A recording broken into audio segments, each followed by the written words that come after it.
Right. We got to do the cheers. We got to do the famous cheers. The famous cheers. Cheers, bro. Cheers, bro. Just 2026. It's been a year. Yeah, a little ASMR. It has indeed been a year. Hello, guys. What is up? My name is Dylan. Welcome to the Popcorn Podcast. This is episode number 102. This is your first... I thought it was 101. What's 101? I don't know. It's like 101. I don't know. Welcome back, Mickey. This is your first triple-digit episode. Oh, yeah. You've technically now officially been... Every digit. Single digits, double digits, and... the first to do it. Welcome back, sir. How are you? So I'm good, man. It's really nice to... I love this little tradition. Oh, it's nice a tradition, to, bro. Start the year off like this, you know, like it's really lovely. And I'm good. How are you? I'm very good. We were just catching up, actually. We both had really nice Christmases away a little bit, respectively. But now back in London, back to chat about films, back to do films. So yeah, guys, if we were just referring to a little traditions, if anyone here is new or sort of confused as to what we mean by this. At the start of every year, myself and Mickey sit down and basically do this episode, essentially. We go through our top 10 most anticipated films of the year. We kind of turn it into a little game because we're going to be trying to guess almost the other person's picks because we know each other and our film tastes quite well, or we like to think so. 2026, baby. 2026, let's go. A lot of exciting new films.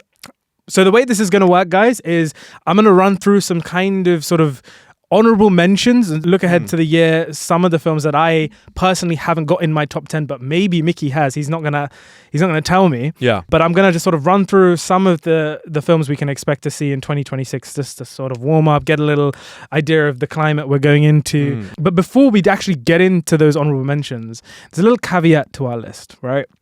So we were both organizing our respective lists last night, and I just thought, you know what, guys, there's going to be 3 films that is going to be prevalent across every single person's list. The 3 biggest films of the year, arguably, and that, of course, is the Odyssey, Christopher Nolan's The Odyssey, Dune Messiah, and Avengers Doomsday. So we thought, just to kind of make it a little interesting, let's not include them in our top 10 for the sake of this. So this is really top 13 minus top 3. Sure, yeah. Were those 3 your top 3? I think it's. Don't tell me your actual top 3. Yeah, I'm not. Tell me if those 3 were your top 3. They're definitely in my top 4. So for me, 2 of those were in my top 3. Yeah. Can you believe that? Only 2 of those 3 films that we talked about were in your top 10. Yeah. Top 3. Top 3. 2 were top 3, and then Dune Messiah was an honourable mention. Can I ask, I think Dune Messiah is actually a nice one to kick things off with. I'll explain why. Sure. It's a great, like, Dune 2. Dune 1 is good, like, it's quite good. I think I don't like it as much as most people, but I think it is quite good. Dune 2, fucking brilliant. But it just doesn't, like, I don't connect to it personally. Like, it's just not my vibe. You know, I'm not, like, emotionally excited. I'm more, like, excited for the event and the vibe and going with you and that experience. But as a film, I'm just, like, I'm not, like, oh, my God, I need to go see it, you know? You don't think you're going to do... I am. No. Of course I'm going to see it. Yeah. But I'm not going to be counting the days as much as some of the other films on this list, because it's just like a personal resonance, isn't it? Yeah. Sure. So it's like a film you can look and be like, wow, this is incredible, but personal taste wise, I still even like it. I guess it's just the excitement. I'm like, I look at it a bit more forensically than with like hype. Yeah, basically. exactly. Okay, exactly. fine. Of course, Dune Messiah is right up there amongst. I genuinely think like the top 3-4 films for me, or even top 3, are like very interchangeable. They like switch in my mind all the time. I was having difficulties really thinking about which actually comes out on top. In my season finale of last year, one of the questions was which what are you most excited for out of Dune Messiah and The Odyssey? And people were giving their takes and their picks and whatnot. And like those 2 films are so interchangeable for me. Like, one day I could say Dune Messiah, one day I could say The Odyssey. But Dune Messiah, of course, is like basically the 3rd chapter in Denis' trilogy.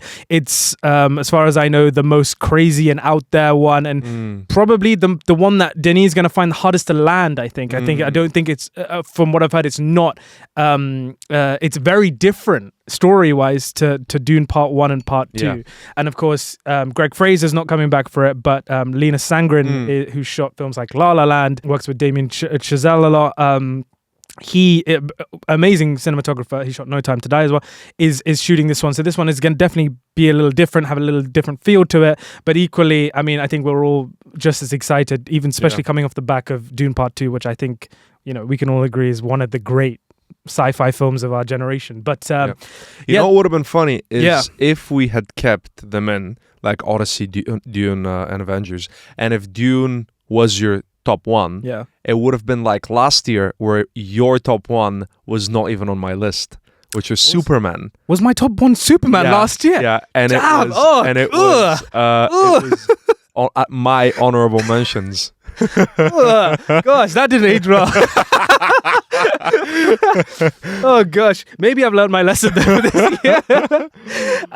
But speaking of Avengers Doomsday, of course, if both releases stick to this date, we are getting Doomsday. The sort of second coming of Barbenheimer, if you want to say. You know, a huge film in terms of like budget and box office. This is probably going to take in the most, I would say.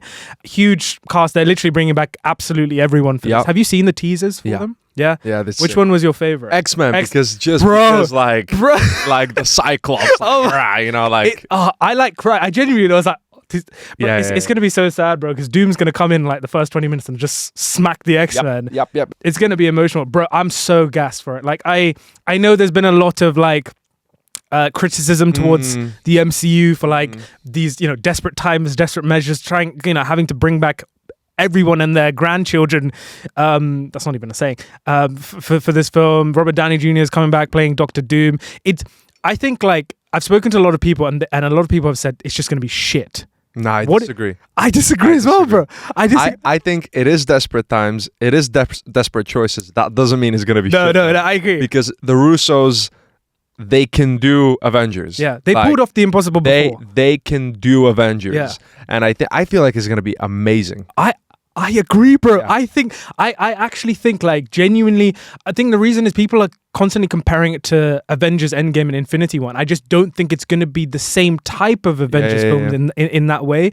I almost am treating this as like a lot of people are saying like the Russos came out saying it's a direct sequel to Endgame.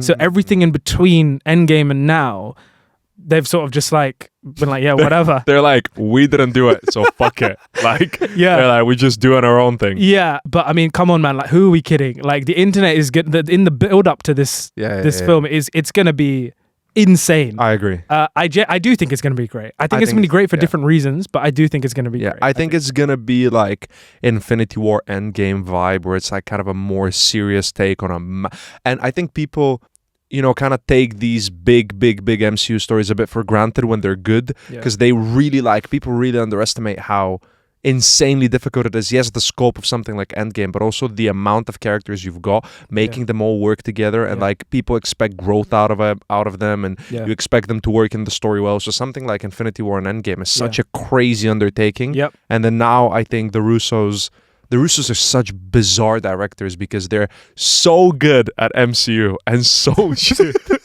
I'm sorry, but it's true. Like Cherry and whatnot. But I'm really happy for it. I agree. I think I'm super excited. I think a lot of the criticisms of the MCU over the past couple of years since the Infinity Saga is the films just haven't been as good. The characters haven't been as interesting. We've not bought into them as much. I actually think Doomsday is actually going to do more for some of those characters than any of their actual like solo films, like, you know, in a weird way. Seeing them interact with the other Avengers and there's been another leaked sort of promo of like the Fantastic Four meeting the Wakandans. I think that's the next I personally think, though, I don't know about you, maybe a quick opinion on this, but I think post Doomsday, and then there's another Avengers Secret Wars, Secret post those, the MCU, for it to survive in longevity, I think they really need to take a break with anything that is not essentially X-Men or Fantastic Four. When I mean a break, I mean like a solid, like a 5-year X-Men saga. Because just like and I think I don't know about you, I used to watch everything, like every show, every film, every Friday I'm there. Now there's like 2-3 films I haven't even seen yet. Oh, you haven't seen all the MCU films? No, I haven't seen the new Captain America. Okay. Still. Okay. Yeah. And maybe one more, but it's because have you seen Thunderbolts? Yeah, I saw Thunderbolts. Thunderbolts was actually very good. Thunderbolts was solid. Yeah. Not very good, but yeah, solid. Yeah. But I feel like they need to really take a break and like kind of rein it in with all the shit that's going on, because now even for people who are into it, I'm like, it just feels too like messy and like too many strings in too many places, you know? Yeah, I do think that. I wouldn't actually be super opposed to. I think a lot of people are saying it's not going to be like Endgame and Infinity War because it didn't have that build up or that sense of connectiveness of like a story that runs through secretly through all the films. I actually think post Doomsday and Secret Wars, what they should do is scrap the multiverse, but just do different worlds. So like the X-Men on Earth whatever is like different to another, and almost have the MCU as this playground for like directors to come in, choose a bunch of Marvel characters and do a film, and not actually have to tie it into anything, but instead express a certain level of creativity with these characters. Because I think the whole thread of like, because what they did with Infinity War and Endgame with the Infinity Stones is just brilliant. Like 10 years of build up for like essentially one. It's like the first time we've had a cinematic universe to that extent, right? But I think now I agree with you that they just have too many things going on to build one thing up, so they gotta like change it up. Yeah, I agree. I think so as well. And of course, arguably everybody's or most people's most anticipated of the year. Of course, Christopher Nolan's got a big film coming out next year, The Odyssey. You've seen the trailer? Yeah, I saw the 6 minutes. Well. Yeah. Oh my god! Yeah. But that's not out online, is it? Because I saw it. No, it's only an Avatar. Yeah. It's like 6 minutes of the Siege of Troy. So good, bro. My heart, my soul transcended so good. into. Yeah, it is just insane, isn't it? It's arguably his biggest film yet, which is crazy to say for a filmmaker like Christopher Nolan to think he can even go even further. The cast is maybe the most insane cast I've ever seen. Like the amount of actors in this film, the amount of big actors in this film is just crazy. From what I've seen, I think he's sort of taking the ideas of like Dunkirk and really elevating them into a true like epic with it's Greek mythology and that stuff. I spoke to Clara about this. She's not as excited for the Odyssey. I mean, she is, but not quite as excited to the level that people are sort of being, oh my god, the Odyssey, because the Odyssey, at the end of the day, it's a Greek myth. There's a lot of romance, there's a lot of tragedy. It's very like fantastical in nature, and Nolan has never really been able, his style doesn't really lend. That's why I'm excited though. Right, yeah. That's exactly why, because I feel like it's a new side of him that we have. I'm sure it's gonna have that Nolan flair as always, but I like that it's mythical and mythological. And like, I would never have imagined that Nolan would be like doing a version of Cyclops, you know what I mean? But I think it's sick. Yeah, no, I think that's the thing. Like, I'm there opening night. I secured the tickets, right? Which is ridiculous. Which is completely by chance. I was in the airport when they dropped at like 5 a.m. And I was like, what? 2 tickets. 2 tickets. You and Clara. Yeah. Well, I've got the ticket. Clara's like, you better take it. Yeah, fair. But no. I think, a lot of people's concerns about the Odyssey is that Nolan is almost going to mute those more fantastical elements to sort of, and substitute it for something more grounded and realistic as he usually does. But, you will have to wait and see. So far from what we've seen, it looks incredible. It does. So, the Odyssey, Dune Messiah, Avengers Doomsday. We're eating good this year. We are. And this is not even top 10. We haven't even gone into the honorable. We haven't even gone into top 10. The other film I just wanted to briefly say that we haven't included in our top 10, but it would be in our top 10, probably top 5. But the only reason we're not including it on our list is because it hasn't officially been confirmed for 2026. Yeah. That is The Adventures of Cliff Booth. Yeah. Directed by David Fincher, written by Quentin Tarantino, which is a somewhat sequel to Once Upon a Time in Hollywood. I think they're still in production. Apparently they've wrapped production. I looked on IMDb last night. Apparently it's still in production. I think he'll probably release towards the end of the year. Yeah. Okay, interesting. Although it feels like a summer release as well.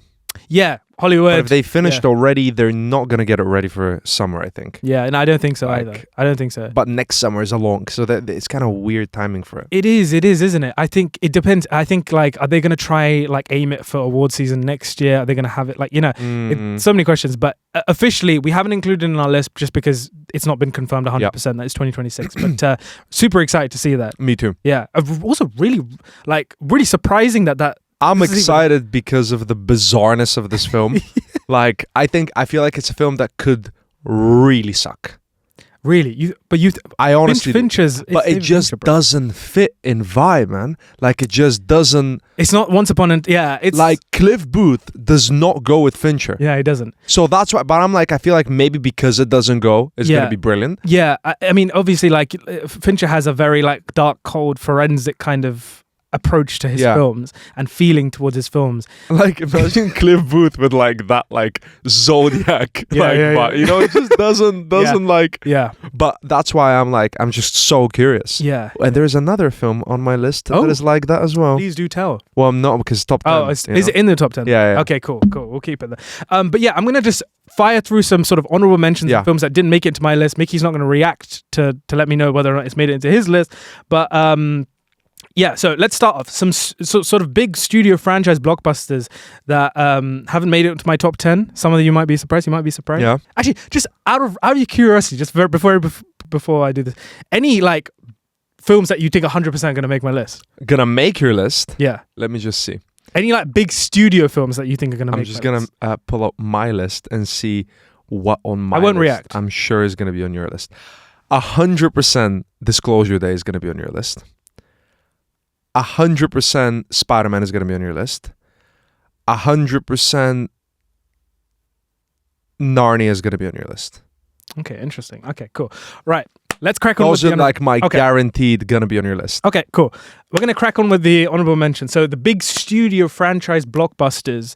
Some of those include DC's Supergirl, which I've seen the trailer for. Looks cool, and I'm really excited to see Millie Alcock playing Kara Zor-El. That's very cool. Clayface, another DC film project that's sort of, I think, going to be quite underrated. I think a lot of people are going to underestimate this film. I think it could be quite interesting. The Mandalorian and Grogu is the first Star Wars film that's come out in the cinemas since The Rise of Skywalker. Have you seen The Mandalorian? No. Show? Brilliant show. I haven't seen season 3 yet, but I need to catch up on it. Star Wars, I'm always going to be excited for it. The Hunger Games, Sunrise on the Reaping is also coming out this year. I've kind of lost the hype for Hunger Games a little bit, but I did see the trailer, check out the trailer the other day, and it looks really weird and cool. I wasn't a fan of Ballad of Songbirds and Snake, but the arena this time looks very Midsummer. Have you seen the trailer? I have, yeah. It looks so Midsummer and weird. And then Peaky Blinders, The Immortal Man, is a film that's coming out as well this year that didn't quite crack my list, just because I've always associated Peaky Blinders with TV. So I've always seen it within that framework. So it's going to be interesting to see it really go a level up in terms of that cinematic kind of appeal. Some action films. I'm going to hit you with 3 action films that are coming out this year. There's a film called How to Rob a Bank, directed by David Leitch, who of course did films like The Fall Guy and Bullet Train, and his work on the John Wick films. This one stars Nicholas Hoult, Anna Sawai, and Zoe Kravitz. Going to be interesting. It's going to look great. It's going to feel cool. The Rip, which stars Matt Damon and Ben Affleck and Tiana Taylor. It's this kind of Miami cops action thriller. And a film I saw the trailer for recently called Crime 101, starring Chris Hemsworth, Halle Berry, Mark Ruffalo, Barry Keoghan. Looks another like a sort of crime thrillery type film. Some horror films are going to fire some at you as well. Ready or Not 2, Here I Come. The first one was a big hit. Excited to go into the sequel. Resident Evil, which has been directed by Zach Cregger, who of course did Barbarian and most recently Weapons. Evil Dead Burn, another sort of franchise that I think is quite underrated, but excited to see this one. Scream 7, of course, is coming out. Scary Movie 6 is that franchise making a return. Insidious, The Bleeding World. I've kind of lost all interest in this world. And really underrated pick, and I'm really excited for it. It comes out quite soon. It's a film called Send Help, directed by Sam Raimi, who is one of the giants of horror. I'm just super excited to see him take on a sort of horror thriller premise. It stars Rachel McAdams in the lead role. I'm excited to check that out. Animated films-wise, we have a couple of big ones this year. We have Minions 3. We have Toy Story 5. Which is... I'm surprised that's not on your list. Probably going to make $1 billion. I think it's because of Toy Story 4, like, it was fine, but, like, you know, it's not my thing. But the premise is super interesting. It's about kids not wanting to play with toys anymore and sort of the substitution of more digital means, Oh, wow. iPads, iPods fair, coming yeah, into yeah. play. So that's quite cool. And I think, I haven't put this down, but I think Shrek 5 is meant to be coming out this year. It wasn't on any list, so I'm not sure. Okay, maybe they pushed it to Yeah. 2020. Yeah, because of the light. yeah, they've gone and re-rendered Yeah, stuff. honestly, exactly. It looks so weird, right? It looked horrible. Yeah. Other films that don't necessarily fit into like those big studio films or particular genre. We've got the Michael Jackson biopic that's coming out as well, which I think is probably going to be a hit just because of the, people are just going to go see it no matter what kind of viewer you are. The Devil Wears Prada 2 is also coming out, going to be a huge hit, I think, just for nostalgia's sake. A lot of people are going to go to the cinema to watch it. It's a legacy sequel. Whether or not it's going to be good, I think it might be quite disappointing, just a prediction, but there you go. Fokker in Law, another Meet the Fockers film. Ariana Grande is in this one, I think. Oh my god, is that this year? That's this year, yeah. Oh, that definitely would have made my top 10 if I knew that was this year. Wuthering Heights, which is Emerald Fennell's new film. I knew it's not going to make yours. It's not. I knew it. Not quite. But I mean, I'm going to be there. It looks pretty cool, but I'm not like the biggest fan of Emerald Fennell, but I'm always interested to see what she does as a filmmaker. Stars Margot Robbie, Jacob Elordi, based on the very popular novel. It looks very gothic, very, Emerald Fennell. The Moment, starring Charlie XCX, I think is an A24 release, I want to say. Looks batshit crazy. Mother Mary, which is, I think, another A24 film directed by David Lowery, who did A Ghost Story and Green Knight. Very excited to see that one. There's a film called The Young People, which isn't a horror film, but it is directed by Osgood Perkins, and it centers on a couple of school friends, one of whom starts to develop red flag behavior. That's all we know about it. This dude is like direct. Every year, bro. Honestly, it's insane. Like, get yourself a company that looks the same way Neon looks at Osgood Perkins, honestly. We've got The Gallerist, which is directed by Kathy Yan, who did Birds of Prey, and it stars Natalie Portman, Jenna Ortega, Davine Joy Randolph, Sterling K. Brown, Zach Galifianakis, Catherine Zeta-Jones, and Charlie XCX again. Cool. Flower Vale Street, directed by David Robert Mitchell, who did It Follows and Under the Silver Lake, is making a return this year. It's about a family in the 80s who start to notice bizarre happenings in their neighborhood, and it's rumored to be a time travel film involving dinosaurs. Hey, it sounds interesting. My last sort of two honourable mentions that didn't quite crack the list is a film called The Dog Stars, and this is directed by Ridley Scott. He's got a film coming out this year and stars Jacob Elordi, Margaret Qualley, Josh Brolin, Guy Pearce, and Benedict Wong. After the world's population has been ravaged by a pandemic, a man lives in a lonesome existence in a Colorado airplane hangar with his dog and a dour gunman he has befriended. When a mysterious transmission comes through on the radio whilst he's flying on his old Cessna, it sparks a hunt for the provenance of the sound. Ridley Scott, I mean, I haven't been the biggest fan of his films recently, but it's Ridley Scott. Sounds cool cast, sounds interesting.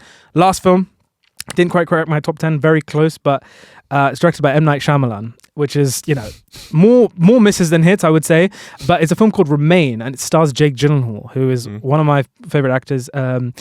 He plays an architect called Tate Donovan, who arrives in Cape Cod to design a client's summer home. And struggling with the loss of his family, he moves into a historic home where he meets Ren, a mysterious young woman who challenges Tate's perception of the world. And there you go. Those are some of the lists, the films that didn't quite crack my top 10. Interesting. But I'm sure some of them maybe have cracked Nicky's. Interesting. Without further ado, let's get cracking. So Can I do? Sure, yeah. Go ahead. I have 3 honourable mentions. Sure, you go ahead. I should have probably. That I reckon 2 of them are on your list. 1 is probably not. So do you want me to do my honourable mentions? Do your honourable mentions. I won't react. My honourable mentions, this is just like, because the way I do it is like, I collect all the ones I'm like quite hyped for, and then I try and lower it, and then I leave some that I'm like, I want to shout out. So the ones I wanted to shout out besides our top 4 that are cut and our top 10 that remain are Scream 7, love Scream. Ready or Not 2, loved Ready or Not. Then I assume this made your list because it wasn't in your honorable mentions, but I have the drama with Zendaya and Robert Pattinson. And I have Werewolf, which is How is that an honorable mention of yours? I know. What? I know. I am buff. I thought that was a guarantee I know. on your list. Let me explain why.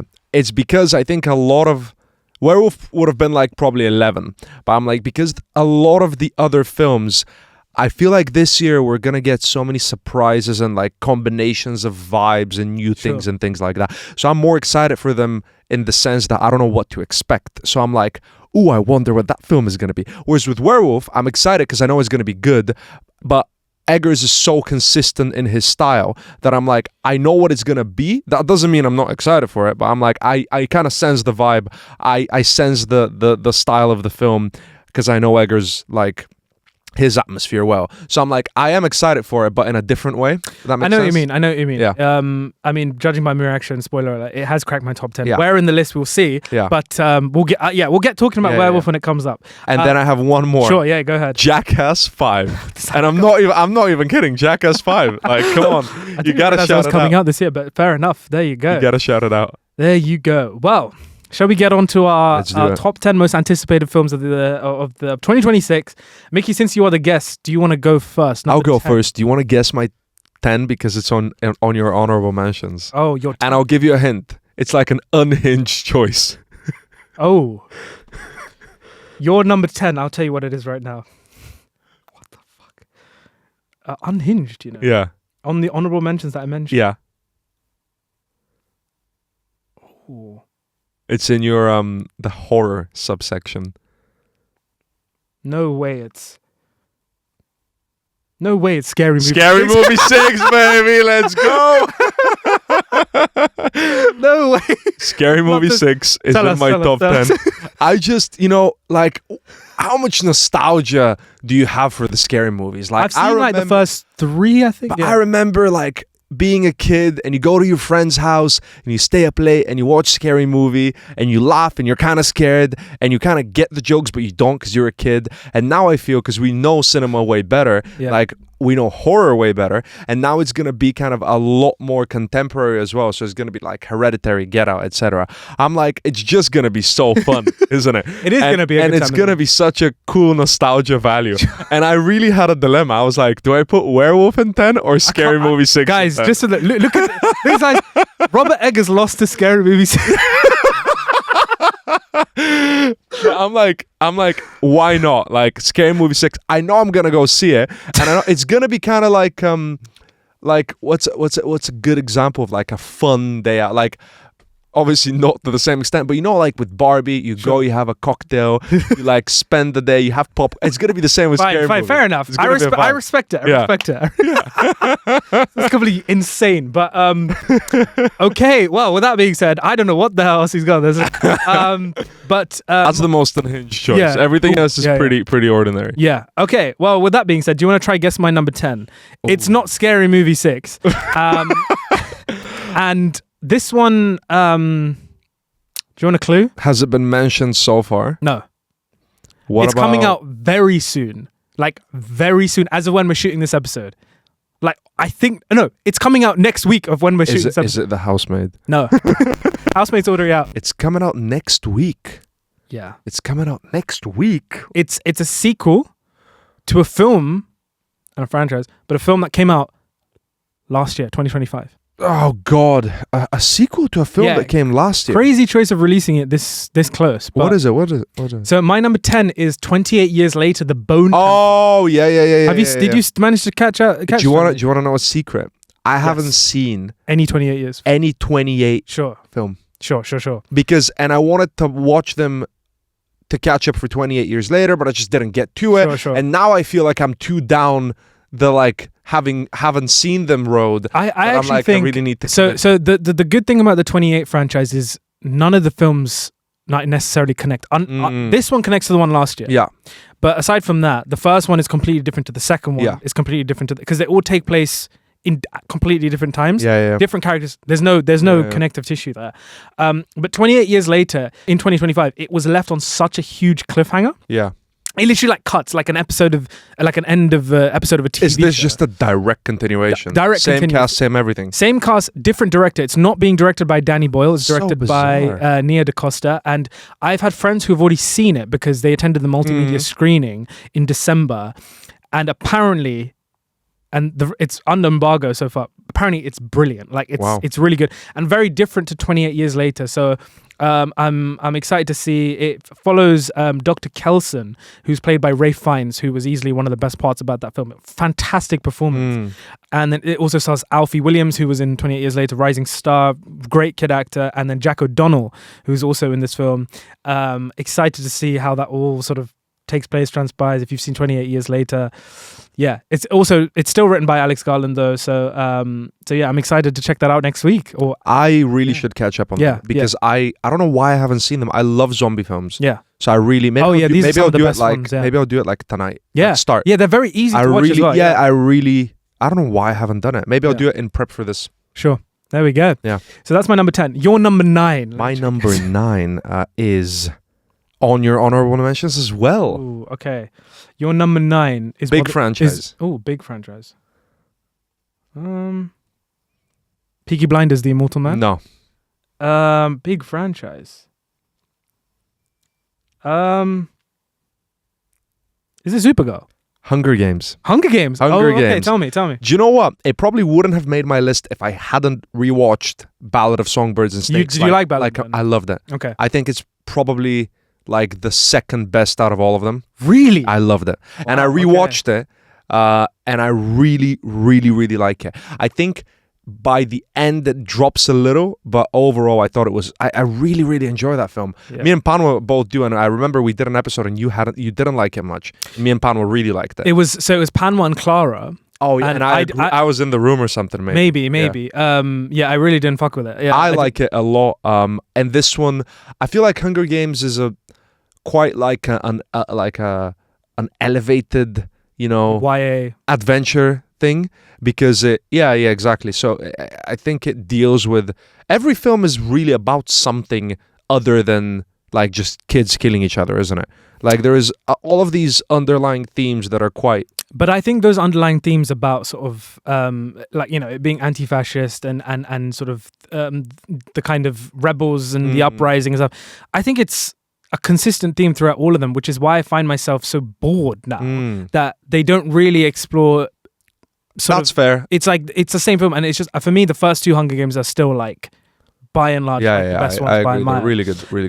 But interesting. I'm interested because it's Hamish Abernathy. Yes, yeah. I watched the trailer a couple of weeks ago when I watched A Ballad of Songbirds and Snakes again, and I agree. The trailer looks like weird and cool and like midsummery. Yeah. And I think the book is out already, and I think people really like the book. Maybe, yeah. So I'm like, I don't know. I think because it's like Lionsgate, one big IP, they really put a lot of active effort into it. It just doesn't feel, even with Ballad of Songbirds and Snakes, love it or hate it, it does feel like a conscious effort to make it quite coherent. Yeah, I do. I'll give you that. Yeah, for sure. So I'm quite excited for it. I'm always going to be interested to see Hunger Games films because like it's a interesting franchise. It's fun. It's got like a formula that, for the most part, works and people can be excited about. And I haven't read the books, so I don't really know what to expect aside from Hamish wins the Hunger Games.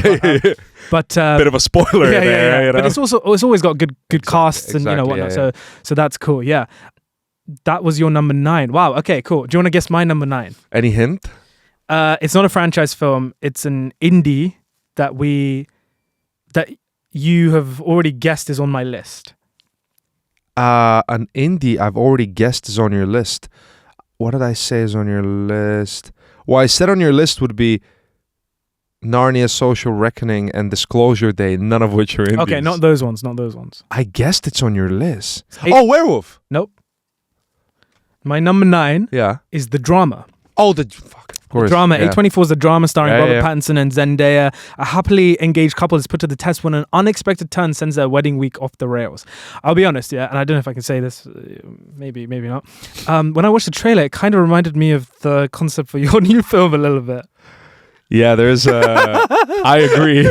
Like there's a no, there is definitely something there. Yeah.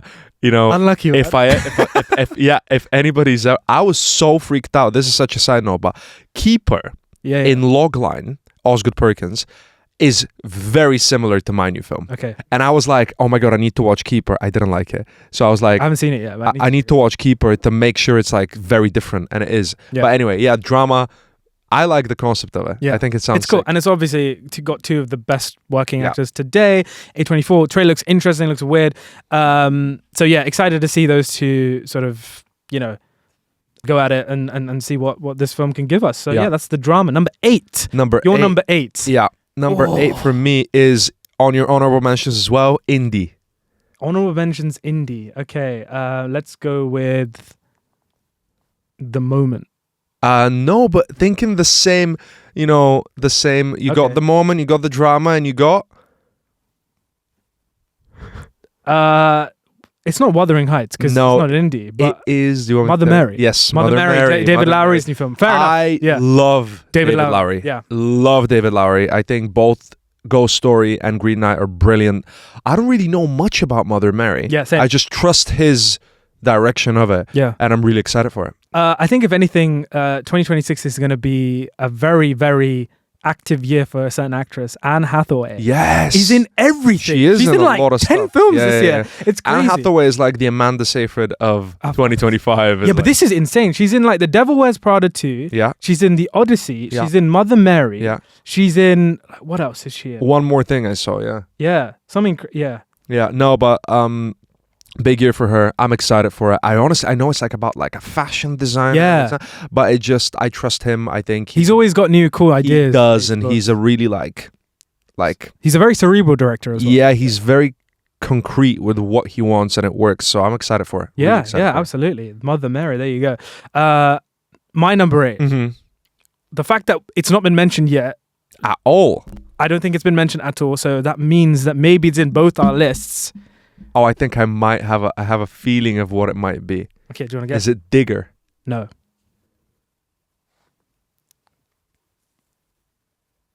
I don't know then, if it's not been mentioned. Okay, my number 8. You want me to tell you? My number 8 is The Bride. Oh, yeah, that didn't even make my... my number 8 is The Bride, directed by Maggie Gyllenhaal, starring Jesse Buckley, Christian Bale, Jake Gyllenhaal, Peter Skarsgård, Annette Bening, Penelope Cruz. If the cast doesn't speak... for the film, I mean, I don't know what does.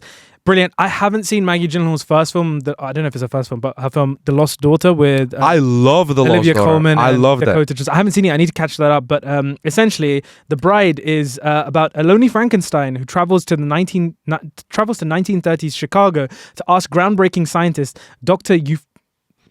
Euphronius to create a companion for him. The two revive a murdered young woman and the bride is born. But what ensues is beyond what either of them imagined.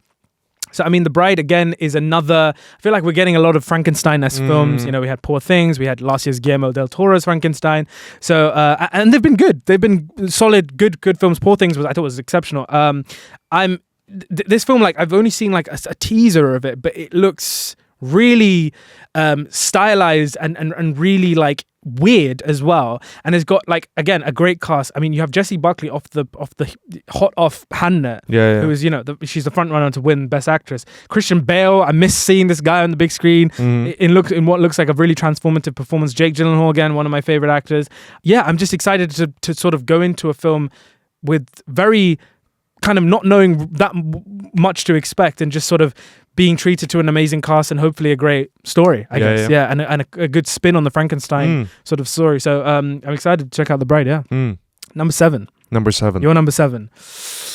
Oh, are we going studio? Are we going indie? It's like in the middle. The two. It's more studio, but and we haven't mentioned it. We just mentioned Digger. Yeah. It's Digger. Okay, interesting. Digger. Okay. Digger. Just, I like Inarito. Yeah, I've got Digger much higher. I thought you might. Yeah, excited for it. I think we don't know much about it. We just know it's going to be like a comedic sort of return of Tom Cruise. And Inarito knows obviously what the fuck he's doing every time. I'm excited for it, so the Digger, for anyone who doesn't know, is about the most powerful man in the world who embarks on a frantic mission to prove he's humanity's savior before the disaster he's unleashed destroys everything. I mean, it just sounds cool, you know? Yeah, and we got that little teaser of Tom Cruise looking like the silhouette, and it looks completely nothing like it. I love the poster as well. Yeah, for me, I'm really excited because and this was much higher up on my list, very high actually. I think for starters, Iñárritu is one of the best to ever do it. I think, I think he's genuinely just brilliant. We had the great pleasure of seeing his last film, Bardo, at the London Film Festival, and seeing him talk about that. Like, it was really, really cool. In a lot of ways, I think the Tom Cruise Iñárritu collaboration is really random. So again, for similar reasons to why you're excited to see, what was it you said? Cliff Booth? Yeah, David Fincher taking on Cliff Booth. It's a completely seemingly mismatch of flavors. So that's why I'm kind of excited peculiarly to see. Tom Cruise as well. I mean, for the longest periods of time, he's been sort of doing these huge, like, action blockbusters. and sort of dominating the box office. I'm so excited to see him return to something a bit more kind of that will show off his acting talent a bit more, because he's a classically trained actor. He's got brilliant. a bunch of things like lined up now that are showing off. Yeah, and I rate it, man. I wanted him to sort of cool down a little bit and sort of start doing a little more interesting work, because he's more than capable. So yeah, Digger is very high up on my list. I knew it would be high up on your list. Yeah. So what was that? That was 7 for you. Oh, 7. So it's 7 for you. My 7 is. It's got to be Werewolf. No. How high up is Werewolf? You're going to be surprised. This one is low down for me. This one. It's not low. I mean, it's still one of my. Not hype. as. It's one of the biggest films of the year. Spider-Man? Correct. Yeah. Yeah. Spider-Man: Brand New Day. That's directed by Destin Daniel Cretton, who directed Shang-Chi as well. Fourth installment to Spider-Man. We know very little about the plot here, but I'm excited to see, or hopefully see, a Spider-Man film within the MCU, Tom Holland Spider-Man, that isn't attached to Stark Tech or any of the kind of big kind of Avengers. I mean, apparently Hulk is in this one. Mark Ruffalo's Hulk is in this one. But I just want to see that more kind of Peter Parker story that very, very sort of true to the comics. I want to see him struggle to pay rent. I want to see him work at the Daily Bugle and sort of wrestle with that whole kind of perception of Spider-Man that J. Jonah Jameson is painting him out to be a villain, and that whole like comedic sort of quarrel there. I want to see him alone. I want to see him have to struggle with real life problems. One of the great things about the character is that all of us can sort of see a part of ourselves in that character. So I'm excited to see that story told sort of much more separate from all the sort of Avengers stuff. He will, of course, be appearing in Doomsday, but I just want a more singular vision and story for Spider-Man, something you can really feel. John Bernthal is returning as the Punisher, which so excited. And Sadie Sink is also in this film. As somebody we don't know who's playing. There's a lot of theories on who she could be playing, but very, very excited. I'm excited for it. It's higher up my list. Yeah. And I really look forward to it. I think it's gonna. Now it's higher just because of the concept of Spider-Man. Yeah. But I think when they start releasing stuff, we're going to get really hyped excited. up. Yeah, that's exactly how I feel about it. Yeah. So, but yeah, I love Spider-Man. I think Spider-Man is kind of how a lot of people feel about Batman. I think I feel about Spider-Man. I think those two are the best comic book characters. Yeah, I agree. So yeah, and how will this all tie into Doomsday? Yeah. Or not? We'll see. Yeah. Number 6. Your number 6 for again. Me. I think it's a film that hasn't been mentioned yet. Has it been mentioned? Yeah, it has. Oh, it has. I have a feeling it's like number 1 for you. Oh, okay. Or number 2. It's got to be 1 or 2. It's Disclosure Day. Yeah. Okay, Disclosure Day. Let's come back. We'll revisit. We'll revisit that. Yeah. So number 6 for you has got to be Werewolf. Nope. You're very excited for Werewolf. I'm pretty excited. Okay, give me a hint for number 6. Then. My number 6 is a film that hasn't been mentioned in this episode. Hasn't been mentioned in this episode. Yep. Is it Social Reckoning? Not yet.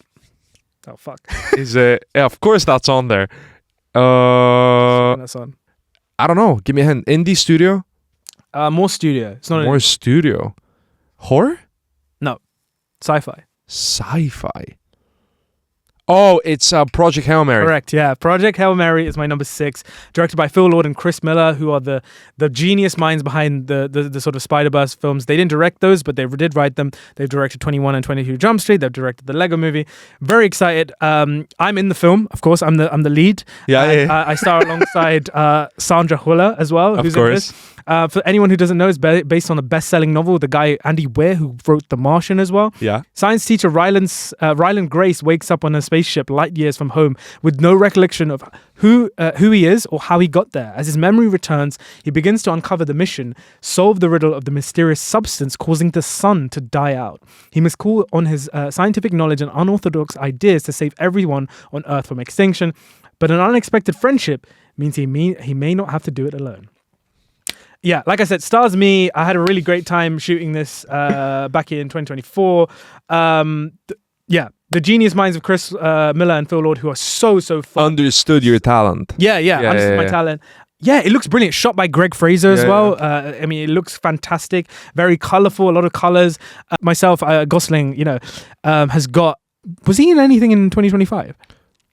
No, I don't think so. Was I in anything? I can't remember. But yeah, Project Hail Mary is one of those films that, again, is not tied to a big franchise or anything, but just looks equally as sort of delightful and I'm ready to sort of get stuck into kind of like a really sort of colorful and funny and heartwarming exploration on the human condition, maybe with some cool sci-fi elements. Yeah. So excited for Project Hail Mary. Yeah.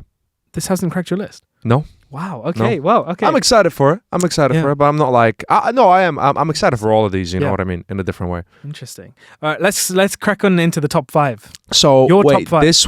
that was my number 6. That was your number 6. Yeah. My number 6 is Disclosure Day. So number 5 for me. Oh yeah. Is on your honorable mentions. Okay. Honorable mentions.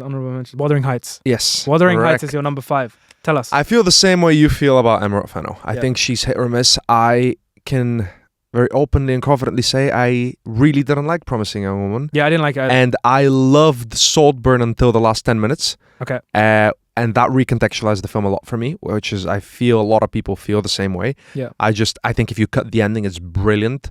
But then the ending kind of gave me a bad resolution. But Emerald Fennell, I think she always has a vision.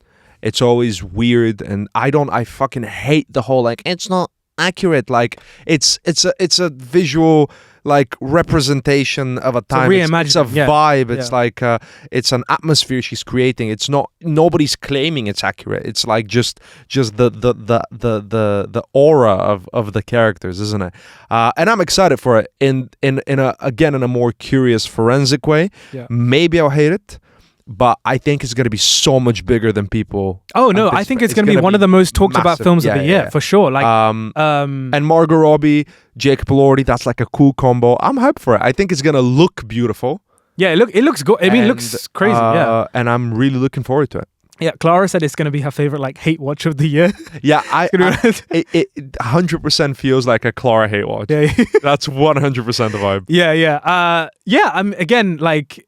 It has this very sort of gothic kind of highly stylized modern kind of look to a film that's set in a different time period. I know a lot of people have read the book, and the story is they've got a lot of theories about what to expect in this one, and it's a reimagining, so you can expect a lot of spins on the story. Have you read like from the initial screenings like some of the opening scenes and stuff? No, I'm not gonna tell you, but is it just like orgies and shit? It's not basically, yeah. Okay. It's like an unhinged opening. Wow. Okay. All right. Okay. Yeah, cool. Yeah. Oh, Wuthering Heights. There you go. Yeah. There you go. My number 5. Werewolf. Come on. Nope. Jesus, that is. Give me a hint. You've mentioned it. Social Reckoning. Correct. Yeah. Yeah. Social Reckoning for me, directed by Aaron Sorkin, starring Mikey Madison, Jeremy Allen White, and Jeremy Strong. I don't know how you say that. Francis Haugen. Francis Haugen, a young Facebook engineer, enlists the help of Jeff Horowitz, a Wall Street Journal reporter, to go on a dangerous journey that ends up blowing the whistle on the social network's most guarded secrets. Right. First things first, crack my top 5 for simply being somewhat of a sequel to one of my all-time favorite films ever.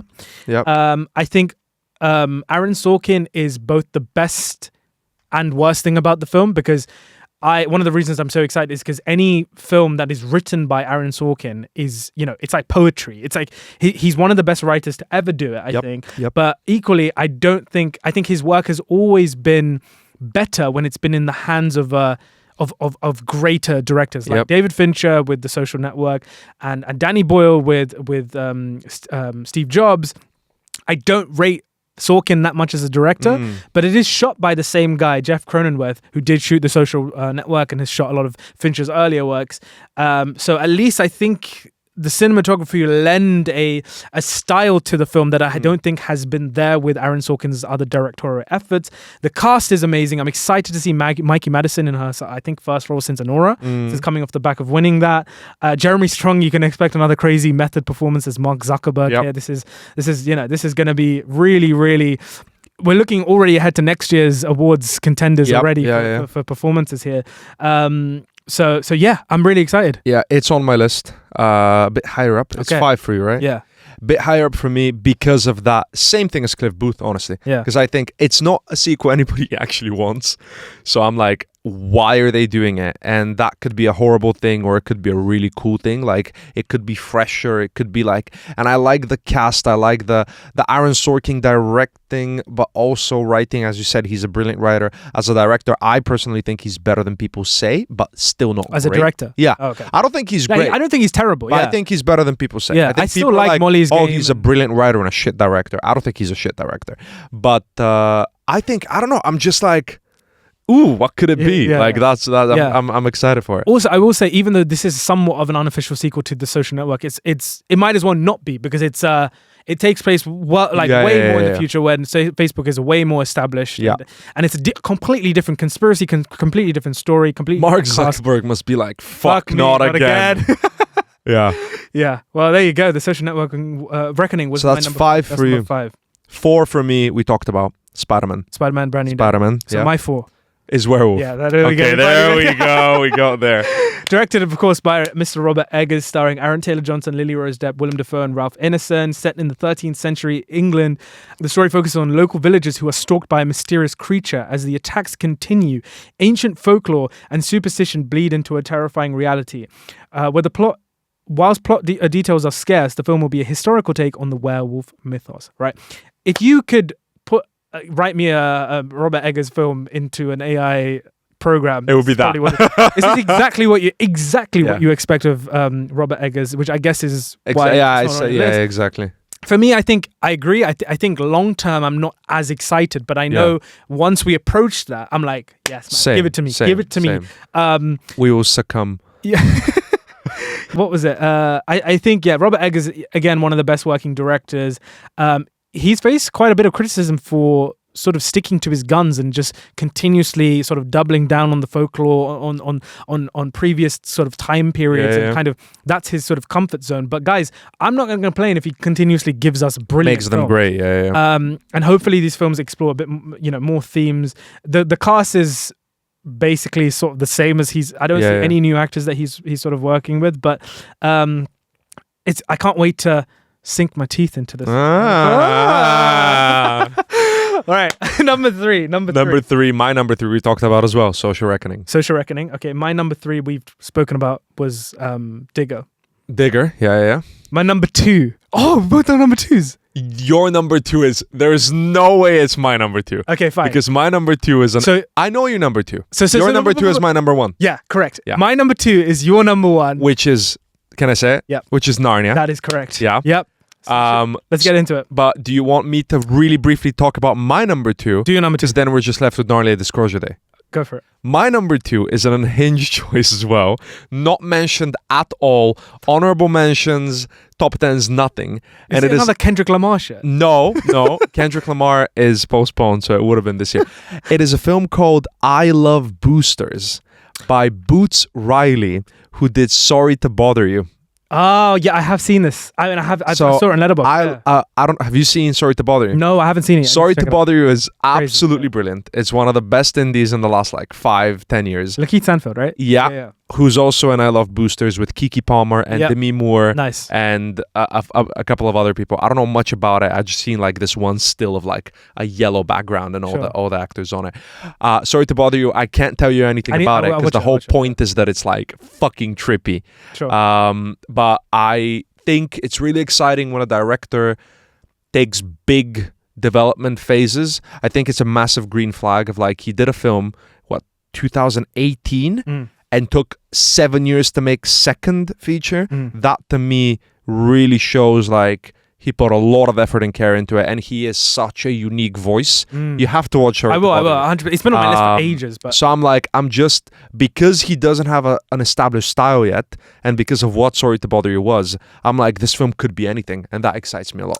Fair enough. I respect it. I did not see that coming, but there you go. There you go. My number 2 as your number 1, as we just said, is Narnia, which we don't know. Is it going to be called Narnia, or is it going to be called The Magician's Nephew? I think it's called Narnia, The Magician's Nephew. Okay. Chronicles of Narnia, The Magician's Nephew. Sure, of course. Yeah. Of course, directed by Greta Gerwig. It stars newcomer David McKenna, who plays Diggory, the main character. Beatrice Campbell. Emma Mackey is playing Jadis, the White Witch. Yeah. Carey Mulligan's in this. Daniel Craig's in this. Apparently, Meryl Streep is going to be voicing Aslan at some point. We don't know. Yeah. But, that's a rumor I heard. But all in all, The Magician's Nephew is, of course, the first Narnia book. This is the first book of Narnia that C.S. Lewis wrote. A lot of people sort of think The Lion, the Witch and the Wardrobe is the first. That's actually the second one. But of course, the films back in the 2000s, they sort of started with the Pevensey story, Lucy, Peter, Edmund, and Susan. But this one actually, we're starting from scratch. We're going back to the very. Have you read it? I read it when I was a kid. I read it about 2 years ago. Oh, right. Okay. And it is a very bizarre book to adapt. Yeah, it is. I think visually it's almost like one of the most beautiful ones in some ways, but it's also just I know she's gonna smash it, but I'm really curious how much story they were able to suck out of it. Yeah, because so much of the book is just basically like a metaphor for Jesus making the world. Yeah, but all the Narnia films are kind of like 100%. But like a third of this book is Aslan making the world. Yeah. Like on the second day, he made these things, and so but I know Greta Gerwig is gonna smash it. Yeah, I think she's proved that she can do like the period and period dramas and whatnot, and bring a lot of heart and emotion to her stories. So I've got no worries that she can do that. Whether or not she can bring these fantastical elements to life in that kind of vision, we'll have to see. I'm also just really excited for another Narnia. That's exactly why super it's underrated franchise. Exactly why I love it. I love the films. I don't care if people think the other ones are a bit bad, but I think Narnia's got like potential to be like, you could do a film, a book, and it be massive. Oh yeah, that's what I hope that I think they're doing. Yeah. So I'm super hyped for it. Yeah. It's for me a little bit of a double-edged sword because it's Netflix, and I feel like this franchise, if anything, is one of the most cinematic franchises you can do, and it's one of the best. One of the most beloved. Fantasy. Yeah, but by then series. They would have bought Warner, so you get that sweet 17-day theatrical window. We'll see. We'll see. But of course, they have to distribute Narnia theatrically because they need it to qualify for awards. They do. But it's gonna be like limited. Yeah, like Frankenstein vibe, like that many cinemas. Fucking hope not, bro. I mean in terms of release. Yeah, I know. Yeah, I hope it gets a huge release. Yeah, I hope it goes in as many cinemas as possible. My number one, of course, was a no-brainer. We all know what my number one is. Spielberg, baby. Spielberg's back, man. Disclosure Day. I won't go into too much detail. Spielberg's my all-time favorite filmmaker. This is him making a return to the sort of sci-fi UFO genre, a genre he was instrumental in shaping. The last time he sort of flirted with sort of sci-fi and UFOs was War of the Worlds back in the 2000s with Tom Cruise. He's back now doing this. The trailer is already out. It looks pretty insane. It looks like it has much more of a focus on the kind of media and the media panic and that kind of media sensationalism that's there. The cast is really cool. It's got Emily Blunt, Josh O'Connor, Colin Firth, new actors. Excited to see Spielberg work with new actors. Another huge reason I'm excited for this is because the GOAT John Williams is coming out of retirement to score this one last time. Like, bro, as a Spielberg fan, I'm gonna be crying, like, genuinely. What else can I say? I can't really. I agree with everything. I'm just excited for like a quality UFO story as well. Yeah. Because I love a UFO story. And in the same way that you rarely get like a quality zombie story, UFO, same thing. So I'm excited for that, and obviously Spielberg as well. But I think the trailer hyped me up more than before. I think before I would have been like, but I like the posters. The marketing's really cool. I like the aesthetic of it, so I'm quite excited for it. Yeah. Well, there you go, guys. Those are our top 10 most anticipated films of 2026. Do let us know what you have at your number 1, 2, 3, 4, 5, 6, and 7, and 8, and 9, 10. And why have I done that? Do let us know what you have as your most anticipated of the year. We'd love to know what you are going to be there on day one for. Thank you, Mickey, for Dylan. coming and talking about your most hyped films. So now, guys, no episode would be complete without some games. I've got a game for Mickey. Mickey's got a game for me. Yep. Who wants to go first? I'll go first. Okay, I'll go first. Why not? This one, Mickey, is simply an A24 film blind ranking. Oh, okay. Mine is a blind ranking as well. Oh, well, we got blind rankings for both of us. It's basically none of us had the fucking time to go. We had no time to go. I've got 10 films though. How many of you? I have 10 films, but not A24. Okay, cool. Yeah. I'll go first then. So, Mickey, you've got to blind rank these A24 films. Up first, I'm locked in. Eternity. Oh, I didn't like Eternity much at all, to be honest. I'm gonna go 9. Wow, okay. Eternity.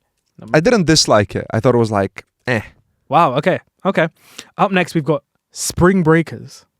I think Spring Breakers is better than I think the vibe of like, look at my shit. I got on repeat, Scarface on repeat. I'm gonna go because of just the vibe of it. I'm gonna go like 5. Wow. Okay. Spring Breakers at number 5. I don't think it's like actually that good of a film, but it just is iconic, isn't it? Sure. Up next, we've got The Whale. Darren Aronofsky. The Whale is better than people give it credit for, although people do like it. I'm gonna go 6. 6. Okay. The Whale. The Whale at number 6. Up next, we've got David Lowery's The Green Knight. Green Knight is good, but I'm afraid what you've got on that list. Let's go 3. Wow, okay. The Green Knight is at number 3. Up next, we've got Eddington. Ari Aster's Eddington. Okay, I didn't love Eddington. I'm gonna go 8. Okay, Eddington at number 8. One Higher Than Eternity. Yeah. Up next, we've got After Sun, Charlotte Wells. Have I got 4 free? Mhm. What's 5? Spring Breakers. Okay.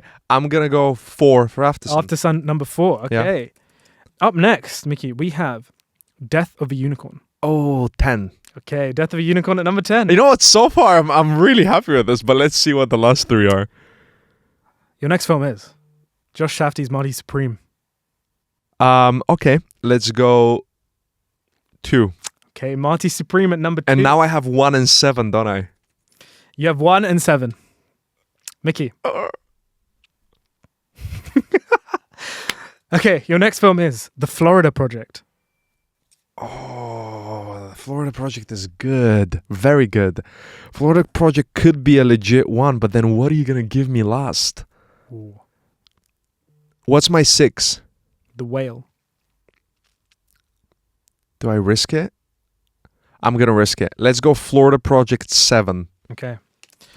Which leaves your number 1. Yeah. Is Robert Eggers' The Lighthouse.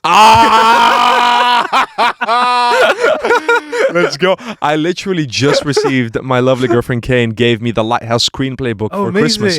And she's texting Panwa in the shop. She's going, does Mickey prefer Witch or Lighthouse? And Pan was like, I think Lighthouse. And Pan was like, I'm going back to the podcast episode where Mickey talks about them. I think Lighthouse, but yeah. You have literal proof here. That's a really good, like, I smashed that list. So just to read your sort of picks out. So at number 1, we've got The Lighthouse. Number 2, Marty Supreme. Number 3, The Green Knight. Number 4, After Sun. Number 5, Spring Breakers. Number 6, The Whale. Number 7, The Florida Project. Number 8, Eddington. Number 9, Eternity. And number 10, Death of a Unicorn. That's not bad. The only change I'd make is I would probably put Marty Supreme like 4. Really? Well, I prefer Green Knight and After Sun. Okay. And then I would put Florida Project like maybe 5. Okay. And then everything else stays the same. Sure. Fair enough. Good ranking. Let's go. All right. Next round, blind ranking. Dylan. Yep. For your blind ranking, Yep. I would like for you to blind rank the 10 most anticipated films you had of this year without knowing what they were. Okay, I'm confused. So the 10 most anticipated films you had last time we did this. Yeah. Oh, okay. You got to remind me. Your top 10 most anticipated 2025 films. I'm going to give them to you in a random order, and you got to blind rank them without knowing what else is on that list. Okay. So if my memory serves me well from last year, which it doesn't, I couldn't even remember. Superman was but that's the whole point. Sure. Blind rank these 2025 films. Okay, let's go. First, we have Mickey 17. Mickey 17, I'm going to put...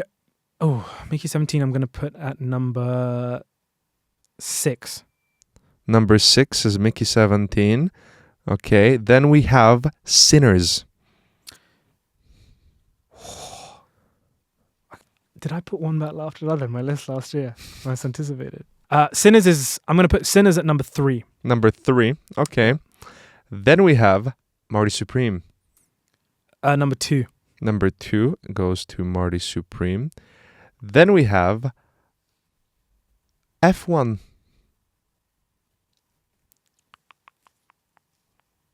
Let's go 4.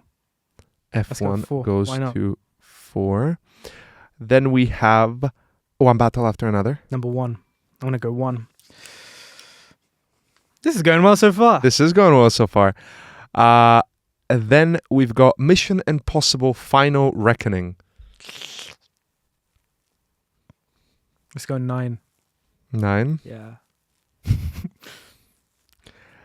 Superman. What do I have left? 5, 7, 8, and 10. Let's go 8. 8 for Superman. Then we've got Avatar 3.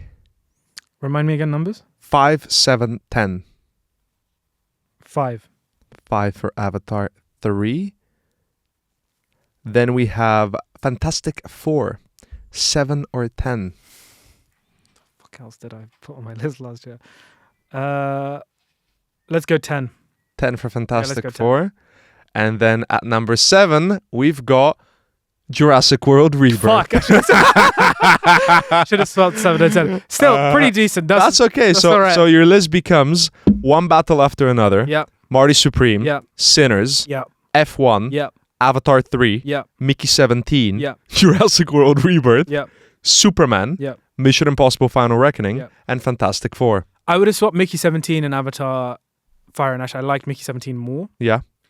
Aside from that, and then the Jurassic World Rebirth and Mission Impossible, I would have, as Oh, but Fantastic Four. Sorry. Okay, yeah. But yeah, that's it. There you go, That's guys. it. Those were some blind rankings, and that concludes the end of episode 102. Thank you, Mickey, for Thank you, coming down. Dylan. As always, a pleasure. The tradition continues. It continues. Guys, do let us know again what your most anticipated films of 2026 are. Do leave your comments down below. But for now, thank you so much for watching. Thank you for listening. And we'll catch you very soon in the next episode Have a great 2026, everybody. of the Popcorn Podcast. Peace.